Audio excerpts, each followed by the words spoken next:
We would be honored if you would join us. Hey Star Wars fans and action figure collectors, we've got another vintage collection figure review today. VC293, it is the Grand Inquisitor. One of the newer releases, not part of the newest wave, which I have started reviewing with recently Hera, which I did yesterday. But this wave includes Grand Admiral Thrawn, Morgan Elsbeth, what do we got? A repack of Ahsoka Tano on the Ahsoka card, and the HK-87 droid, Moff Jared. At least that's what's shown, and Jedi Academy Luke. So yeah, it's sort of the two waves hitting really close to each other. But yeah, 293, Grand Inquisitor. Been looking forward to this one. He's looking particularly cool on the card.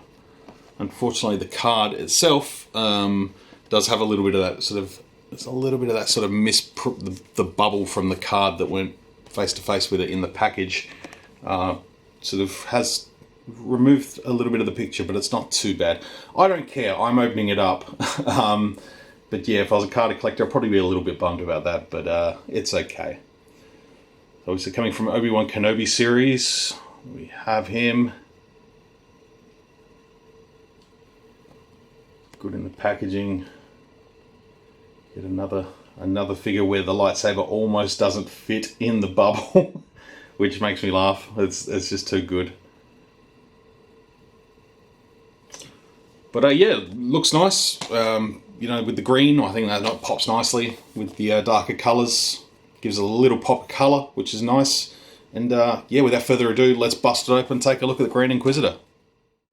Alright, here is the Grand Inquisitor himself, looking pretty good. Nice addition to the Obi-Wan Kenobi line, of which I only have a couple of figures. This is the second Inquisitor. We did get Reva, Obi-Wan, and Vader. They're the only three figures I have from the Obi-Wan Kenobi series thus far for vintage collection. I know they haven't done many more. I'm still hanging out for that Vader Kenobi 2-pack that's just sort of started creeping out now.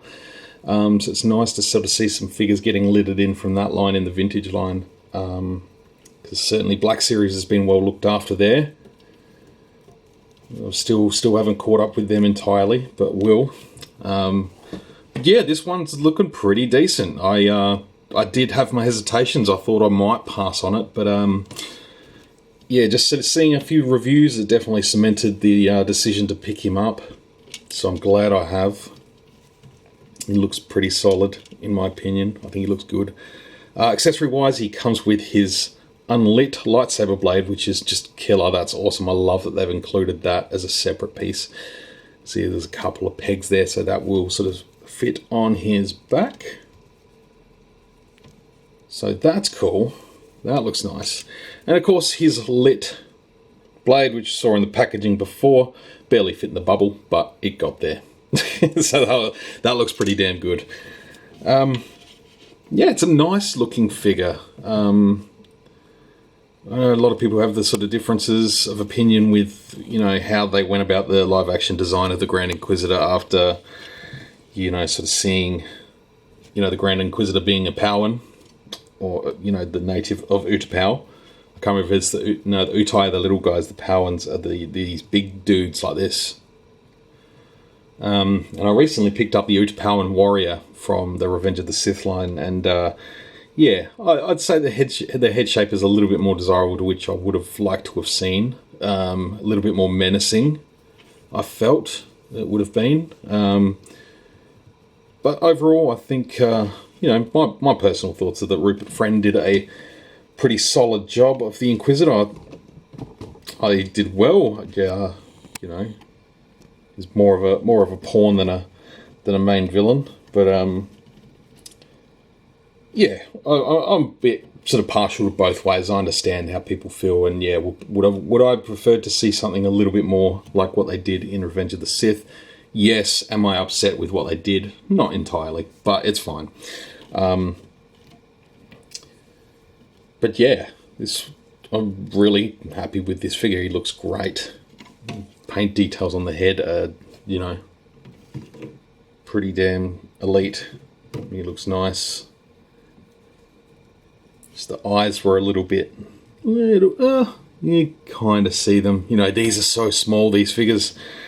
You look at the details of the Black Series, and you know they're able to get those details a little bit more. They're nailing them. I'll tell you what. You know, to get those face print the way they do these days, it's incredible. Like the details all in there, and just these tiny micro pixels. The sort of markings on his forehead and cheeks look a little bit better if they were sort of a darker red.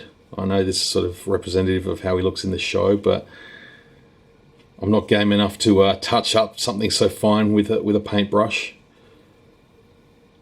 Just looking through his armor, looks good.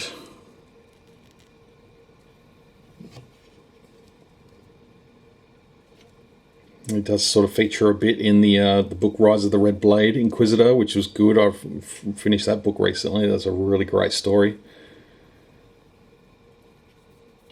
Sort of almost a reddy brown to the inside of the cape there, which is nice. It sort of makes the rest of the figure pop a little bit more with the blacks and the greys.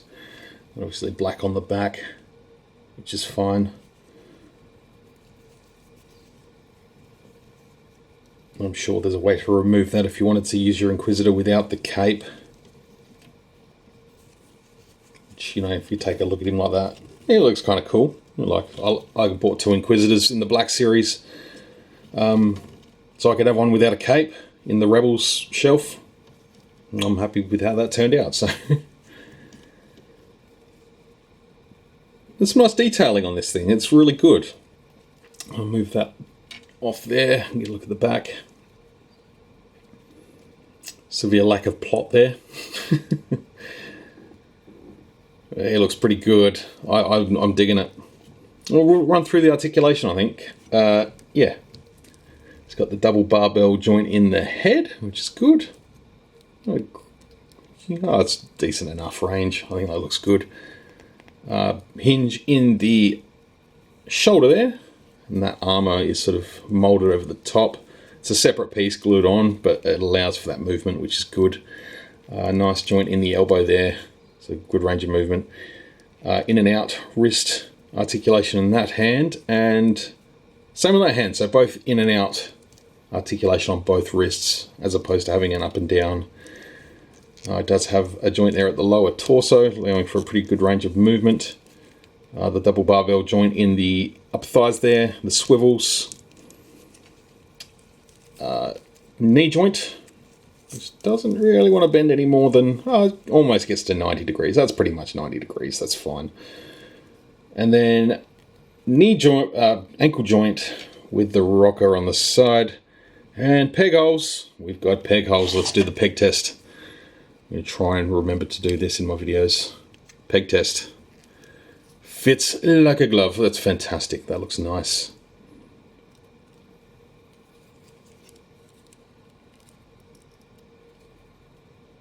So you get that nice and sturdy on a stand. He holds. That's good. We want that. That's what we want to see. Nice peg holios. So I would love to hear your thoughts on this one. I'm pretty damn happy with this guy. I think he turned out great. Doesn't have any spinning action, but that's alright.